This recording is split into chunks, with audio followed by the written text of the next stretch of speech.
Amanhã eu vou na rua resolver isso. Ah, eu cansei, deu preguiça de ler, não vou ler esse livro mais. Acho que tá chovendo, não vou pra academia agora. Se você adia coisas na sua vida, não deixe de ver esse vídeo até o final. Se você ainda não se inscreveu aqui no meu canal, faça isso logo para receber vídeos como esse em primeiro lugar. Se você está sempre correndo, feito maluco, mas no final do dia percebe que não fez tudo que precisava fazer, nesse vídeo eu queria falar com você sobre adiamento, sobre a tão famosa procrastinação. A primeira coisa que eu quero falar é o seguinte: não existe eliminar de vez a procrastinação. Não existe como você tirar a procrastinação 100% da sua vida. Eu sei que eu já falei isso aqui algumas vezes, né? Que a gente fala, eu não procrastino nada, eu sou super produtiva. Mas eu preciso explicar melhor esse conceito. A procrastinação é algo natural do ser humano. A procrastinação, ela tá tão ligada à humanidade desde os seus primórdios que você não tem como eliminar completamente da sua vida. Mas você pode combater e reduzir isso. Mas não fique se cobrando eliminar isso, porque é realmente praticamente impossível. Então a gente tem que aprender formas de combater a procrastinação no dia a dia. E é o que eu vou ensinar para vocês nesse vídeo. Existe um abismo gigantesco entre a expectativa das pessoas e a realidade de execução dessas mesmas pessoas. A expectativa é algo como: nossa, amanhã eu vou ter um dia perfeito. Eu vou levantar às 5h30 da manhã, vou meditar durante 10 minutos, depois eu vou fazer 1 hora de academia, vou voltar, tomar um banho, ler mais meia hora, fazer mais meia hora de alguma coisa que eu quero fazer, que é muito importante para mim, e aí eu vou pro trabalho totalmente plena e realizada, com todos os deveres cumpridos. Só que chega no dia seguinte, você acorda com o som do despertador. O que acontece? Você olha para ele, sente aquela preguiça e aperta o botão da soneca uma vez. Daí ele toca de novo, você aperta a soneca novamente. Depois você pensa, mais 10 minutinhos não vão fazer diferença. Você aperta o soneca de novo. E quando você percebe, já falta só meia hora para você sair de casa e ir pro trabalho. Você não fez nada que tinha que ter feito antes. Você tem que começar a correr e o seu dia começa corrido, literalmente, porque você se atrasou. E, infelizmente, essa é a realidade de muita gente. É a sua, se você vive cansado e sai correndo pro trabalho. Agora, o que a gente pode fazer entre essa expectativa e essa realidade? Disciplina, força de vontade, são ótimos para quem tem, mas nem todo mundo tem. O problema é que quando chega ao final do dia, você tá tão cansado que não consegue mais fazer as coisas que realmente queria fazer. E aí o adiamento se torna um padrão dentro da sua rotina.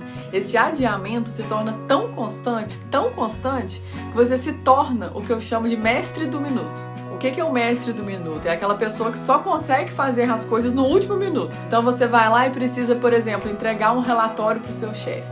Quando o relatório está sendo pedido, no último minuto você vai lá e faz. Você precisa, por exemplo, entregar seu TCC da faculdade. E no último minuto você vai lá e faz. Você precisa escrever um artigo para o seu site. E vai lá no último minuto e faz. É no último minuto que você faz aquele negócio, porque você é o mestre do minuto. Quando eu falo mestre do minuto, me vem na cabeça a imagem daquele mestre dos magos do desenho Caverna do Dragão. Porque ele era assim, tudo no último minuto. Ele já ia lá e dava a solução. E tem gente que adquiriu esse padrão de comportamento do mestre do minuto. E a gente precisa romper esse padrão. Mas como? Eu vou te dar nesse vídeo 2 dicas. Existem milhares de coisas que você pode fazer. E eu não vou falar todas as estratégias, porque isso levaria horas aqui nesse vídeo. E provavelmente você não teria tempo suficiente para ficar ouvindo tudo.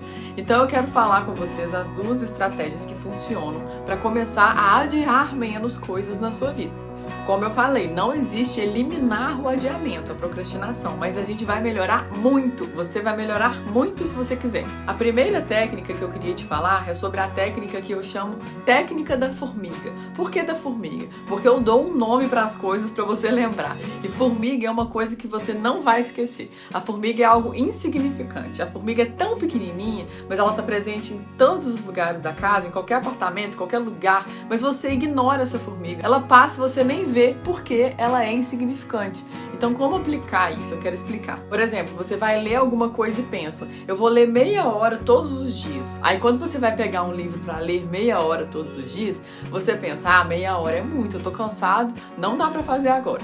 Se você trocar e fizer o seguinte, em vez de meia hora, colocar algo tão insignificante, tão pequenininho, tão formiguinha, que você não vai nem conseguir negar fazer aquela atividade, vai funcionar. Então, por exemplo, vou ler 2 páginas desse livro. 2 páginas de um livro são lidas em de 3 a 5 minutos, provavelmente menos. E é tão insignificante que você não consegue nem dizer que não vai fazer, mesmo que esteja cansado. Então o que acontece? Quando você começa a fazer essas coisas muito pequenas e que parecem insignificantes, você começa a criar aquele momento. Você começa a ler, porque são só 2 páginas. Mas estava tão fácil que ficou bom e você leu mais uma, leu mais 2, leu mais 3. Com o tempo esse hábito vai melhorando. Assim você começa a criar a disciplina interna. Você simplesmente começou a se colocar em atitude para fazer aquela atividade. E aí as coisas começam a fluir. Então crie esse momento da formiga, ou seja, você vai pegar coisas que são grandes e difíceis e transformá-las em algo tão pequeno, tão formiga, que é inevitável de ser feito. A segunda técnica que eu quero falar com vocês é uma técnica derivada dos conceitos de mindfulness, ou seja, que você está presente no momento. Eu vou te dar um exemplo dessa técnica que eu vou te falar, chamada técnica dos 5. O que é a técnica dos 5? Imagine que você está no sofá da sua sala assistindo Netflix e de repente você pensa, eu devia estar lendo aquele livro, ou eu precisava fazer aquela lição para a faculdade, ou eu preciso terminar aquele relatório. Não importa o que seja, eu vou pegar o exemplo da leitura, porque ele é uma das atividades que as pessoas mais adiam e vou focar nisso. Agora, quando a gente pensa em fazer aquela atividade, já vem aquela voz interna dizendo para não fazer. Quantas pessoas não compram milhares de livros e não leem nenhum? A técnica dos 5 consiste em fazer o seguinte, você vai largar tudo. Se tá vendo TV, tira o controle remoto da sua mão, tira qualquer coisa que você tem em mãos e coloca suas mãos sobre os joelhos. E agora você vai fazer uma contagem regressiva de 5 para 1. Ou seja, conta 5, olha o ambiente. Conta 4, olha de novo o ambiente. 3, respira. 2, pensa na tarefa que você tem que fazer. 1, levanta e vai. Simples assim. Literalmente é uma forma de colocar-se em um estado de concentração, de você entender o momento presente e conseguir sair para fazer. Funciona muito. A primeira vez que eu vi um monge tibetano falando sobre isso, eu achei muito interessante. Quando você faz a técnica dos 5, você começa a se conectar com o ambiente ao seu redor. Pensa na tarefa e direciona sua energia e atenção para aquela tarefa. Essas são as técnicas que eu trouxe aqui nesse vídeo, coisas simples e diretas para você começar a procrastinar menos no seu dia a dia. Espero que vocês tenham gostado. Se você gostou, conhece alguém que está procrastinando ou que procrastina sempre, marca essa pessoa aqui. Até o próximo.